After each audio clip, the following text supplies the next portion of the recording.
Bismillahirrahmanirrahim. Assalamualaikum warahmatullahi wabarakatuh. Yang terhormat kepada Bapak Supandi SPDI MPD selaku dosen pengampu mata kuliah Al-Quran dan Hadis, yang terhormat kepada Bapak Agung, dan yang saya banggakan kepada teman-teman semua mahasiswa program studi gizi Universitas Islam Al-Hiyah Kuningan. Di sini kami dari kelompok 14 akan membahas mengenai aplikasi pemahaman hadis Nabi. Kelompok 14 ini beranggotakan 3 orang. Yang pertama yaitu ada Saudari Linda Putri Mahendra dengan NIM 212230911155. Lalu yang kedua ada Saudari Siti Laila Nurholisa dengan NIM 212230911153. Dan yang terakhir yaitu saya sendiri dengan Ratna Fitri Aulandari dengan NIM 212230911163. Untuk mengefisiensikan waktu, mari kita lanjut kepada pemateri.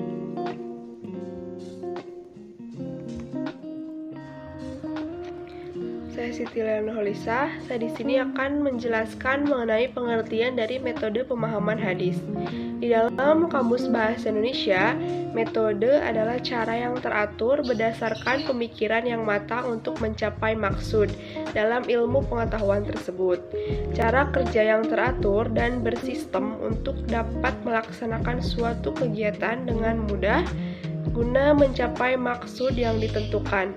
Metodologi juga berasal dari kata metode yang berarti cara atau teknik. Metode juga diartikan sebagai cara teratur yang digunakan untuk melaksanakan pekerjaan agar tercapai tujuan sesuai yang dikehendaki. Pemahaman berasal dari kata paham yang berarti pengertian, pendapatan pikiran, aliran atau haluan pandangan. Mengerti benar atau tahu benar, pandai dan mengerti benar tentang suatu hal. Sementara pemahaman adalah proses cara perbuatan memahami atau memahamkan. Jadi, metode pemahaman hadis adalah cara yang ditempuh seseorang untuk memahami hadis. Metodologi pemahaman hadis dalam buku yang ditulis oleh Arifuddin Ahmad bahwa metodologi pemahaman diartikan sebagai teknik interpretasi, di mana dibagi menjadi interpretasi tekstual, interpretasi kontekstual, dan interpretasi intertekstual.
Yang selanjutnya yaitu ada prinsip-prinsip metodologi dalam memahami hadis.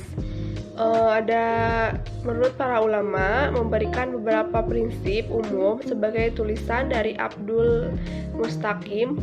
Itu ada 7 prinsip dalam memahami hadis Nabi SAW.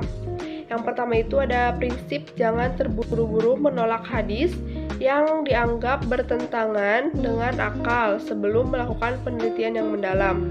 Yang kedua, prinsip memahami hadis secara tematik atau maudhu'i sehingga memperoleh gambaran utuh mengenai tema yang dikaji. Ali Mustafa Yakub menyatakan, hadis saling menafsirkan karena sumbernya adalah Rasulullah, dan untuk memahaminya harus dengan melihat riwayat lain. Prinsip yang ketiga yaitu ada prinsip bertumpu pada analisis kebahasaan, mempertimbangkan struktur teks dan konteks. Yang keempat ada prinsip membedakan antara ketentuan hadis yang bersifat legal, formal dengan aspek yang bersifat ideal moral.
Yang kelima, ada prinsip bagaimana membedakan hadis yang bersifat lokal, kultural, temporal, dan universal.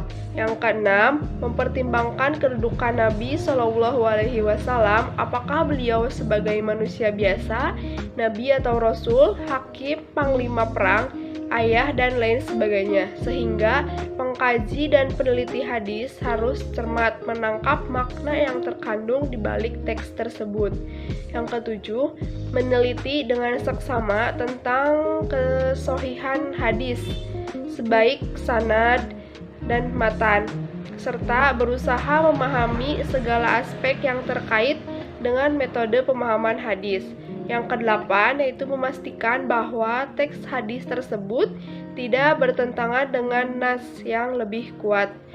9 yaitu menginterkoneksikan dengan teori-teori sains modern untuk memperoleh kejelasan makna tentang isyarat-isyarat ilmiah yang terkandung di dalam hadis sains. Baik, saya Ratna Fitri Aulandari akan membahas mengenai materi yang selanjutnya, yaitu mengenai teknik interpretasi. Nah, teknik interpretasi ini dapat diartikan sebagai metode atau cara menafsirkan sesuatu, di mana pada tulisan ini adalah teknik interpretasi terhadap hadis. Lalu, macam-macam dari teknik interpretasi. Yang pertama, ada interpretasi tekstual. Interpretasi tekstual adalah pemahaman terhadap matan hadis berdasarkan teksnya semata. Teknik interpretasi ini cenderung mengabaikan latar belakang peristiwa hadis atau asbab al-wurud. Dasar penggunaan teknik ini adalah setiap ucapan dan perilaku Nabi Shallallahu Alaihi Wasallam tidak terlepas dari konteks kewahyuan bahwa segala sesuatu yang disandarkan kepada Rasulullah adalah wahyu. Sebagaimana dijelaskan dalam firman Allah dalam Quran surat Al-Najm surat ke-53 ayat 3-4 yang berbunyi, Bismillahirrahmanirrahim. Wa ma yantiqu 'anil hawa in huwa illa wahyun yuha. Yang artinya, dan tiadalah yang diucapkan itu atau Al-Quran menurut kemauan hawa nafsunya. Ucapannya itu tiada lain hanyalah wahyu yang diwahyukan kepadanya atau Nabi Muhammad. Oleh karena itu, apa yang dinyatakan secara eksplisit sebagai hadis Nabi seharusnya dapat dipahami seperti apa adanya, kecuali dijumpainya kesulitan, maka harus ditakwilkan atau dijelaskan. Hal yang perlu diperhatikan dalam teknik interpretasi ini adalah bentuk-bentuk lafal, susunan kalimat, frase dan klausa, gaya bahasa, kejelasan lafal, petunjuk atau dalalah, makna kandungan lafal, baik bersifat hakiki maupun majazi. Pendekatan yang digunakan untuk teknik interpretasi ini adalah pendekatan linguistik, teologi normatif, dan juga teologis atau kaidah-kaidah ushul fikih. Contoh pengaplikasian interpretasi ini adalah bentuk matan hadis yang berupa jawami' al-kalim, yakni sebagai berikut. Haddatsana Shadaqatu binul Fadl, ahbarana bnu Ubayyinah, an Umrin, sami'a Jabir bin Abdillah radhiyallahu anhuma qala an-nabiy sallallahu alaihi wasallam, yang artinya telah bercerita kepada kami Shadaqah bin Al-Fadl telah mengabarkan kepada kami Ibnu Uyainah dari Amr dia mendengar Jabir bin Abdullah radhiyallahu berkata, Nabi sallallahu bersabda, perang adalah siasat. Pemahaman terhadap petunjuk hadis tersebut sejalan dengan bunyi teksnya yang setiap perang pastilah memakai siasat. Ketentuan yang demikian itu berlaku universal sebab tidak terikat oleh tempat dan waktu tertentu. Perang yang dilakukan dengan cara dan alat apa saja pastilah memerlukan siasat. Perang tanpa siasat sama dengan menyatakan takluk kepada lawan tanpa syarat. Macam teknik interpretasi yang kedua yaitu interpretasi kontekstual. Interpretasi kontekstual merupakan pemahaman terhadap matan hadis dengan memperhatikan asbab al-wurud yang dihubungkan dengan konteks kekinian. Dasar penggunaan teknik ini adalah Nabi Muhammad SAW adalah teladan terbaik atau uswatun hasanah, sebagaimana dinyatakan dalam Quran surat Al-Ahzab surat ke-33 ayat 21 yang berbunyi, Bismillahirrahmanirrahim.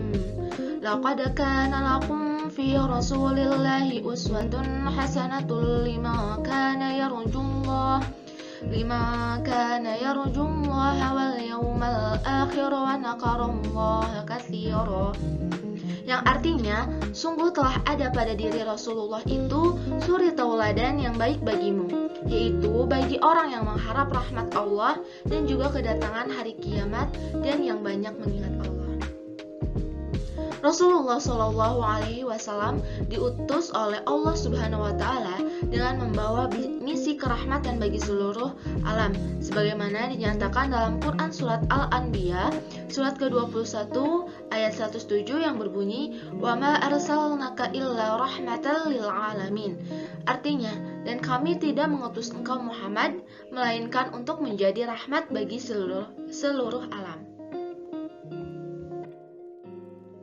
Nah, dari kedua ayat yang telah saya sampaikan, masing-masing ini menegaskan bahwa segala sesuatu yang telah diperankan oleh Rasulullah SAW adalah patut untuk diteladani dan merupakan bagian dari perwujudan misi kerahmatannya.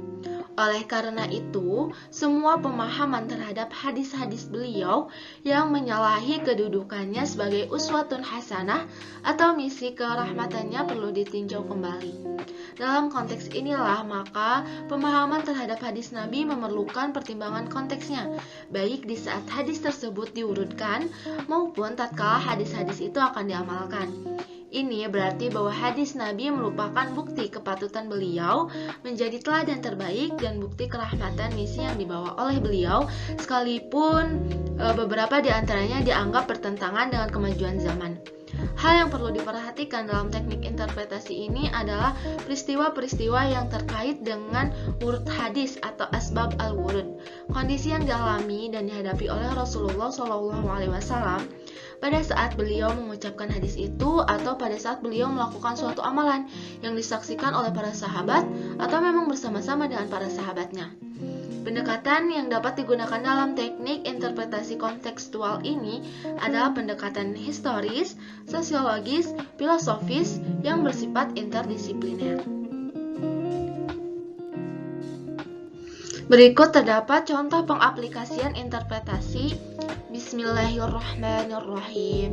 Haddatsana Abu Bakar bin Abi Saybah wa Muhammad bin Abdullah bin Numair wa Muhammad bin al-Musanna wal lafdhu li Abi Bakar wa Bani Numair qalu haddatsana Muhammad bin Fudail an Abi Sinanin wa huwa Dirar bin Marrah an Muharib bani Disar an bani Buraidah an Abi qala Rasulullah sallallahu alaihi wasallam nahaitukum an ziyaratil kuburi fazuruha wa nahaitukum an luhumil adahi fawqa thalathin fa'amsiku ma badalakum wa nahaitukum anin nabizi illa fi shiqai fasrabu fil asqiyati kullaha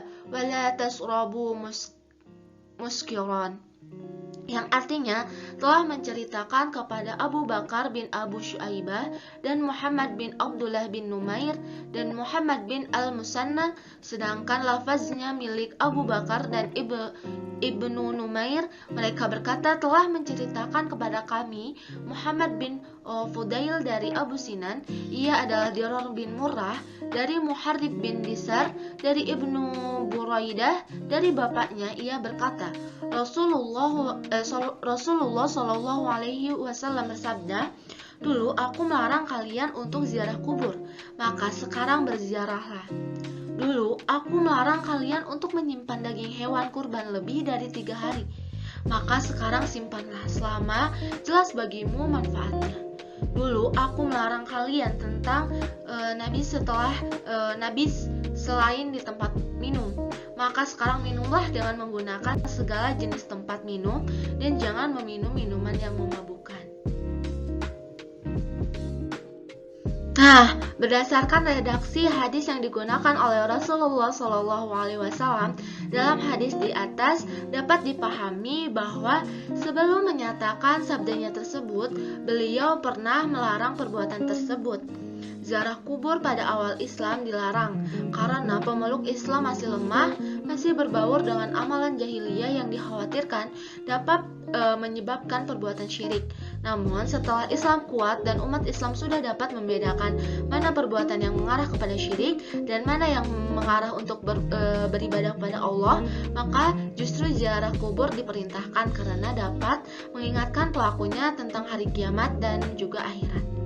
Jika mencermati konteks yang melatar belakangi urutnya hadis di atas, maka dapat dinyatakan bahwa perintah dan larangan ziarah kubur tetap berlaku bila dikhawatirkan pelakunya dapat berbuat kemusyrikan jika melakukan ziarah kubur. Baik, sekian yang dapat saya sampaikan. Saya serahkan kepada pemateri yang ketiga. Baik, selanjutnya ada interpretasi intertekstual. Kata intertekstual merupakan gabungan dari kata inter dan tekstual. Yang pertama itu inter, yang artinya itu hubungan atau jaringan, sedangkan tekstual itu artinya yang berhubungan dengan teks. Jadi dapat diartikan bahwa intertekstual itu adalah hubungan antara satu teks dengan teks yang lainnya. Hubungan yang dimaksud ini bukan hanya karena adanya persamaan gitu ya, antara satu teks dengan teks yang lain, namun juga karena adanya perbedaan. Dan yang akan saya bahas kali ini adalah teknik interpretasi intertekstual dalam pemahaman hadis. Nah, jadi teknik interpretasi intertekstual dalam memahami hadis dapat diartikan sebagai interpretasi atau penafsiran atau pemahaman terhadap matan hadis dengan memperhatikan sistematika matannya atau hadis-hadis lain ataupun ayat-ayat Al-Quran. Dalam pemahaman interpretasi intertekstual hadis ini, ada hal-hal yang perlu diperhatikan, yaitu sistematika matan hadisnya, kemudian memperhatikan pula fungsi hadis tersebut terhadap ayat-ayat Al-Quran, serta memperhatikan pula hadis-hadis lainnya yang memiliki kesamaan dan hadis-hadis lain yang terlihat kontradiktif. Nah, jadi kontradiktif ini artinya hal-hal yang bertentangan gitu antara satu dengan yang lainnya. Hal lain yang perlu diperhatikan dalam teknik interpretasi ini adalah hubungan antara teks-teks hadis yang lain, baik yang berada dalam satu makna atau tema yang sama dengan melihat keragaman lafalnya. Dan perlu diperhatikan juga hubungan antara teks-teks hadis yang dikaji dengan ayat-ayat Al-Quran sebagai sumber ajaran dan sumber hukum Islam, terutama yang berkaitan dengan hubungan fungsional antara hadis dengan Al-Quran. Mungkin hanya itu yang dapat saya sampaikan. Saya kembalikan lagi kepada moderator. Baik, cukup sekian materi yang dapat kami sampaikan. Kurang lebihnya mohon maaf. Saya tutup. Wabillahi taufiq wal hidayah. Wassalamualaikum warahmatullahi wabarakatuh.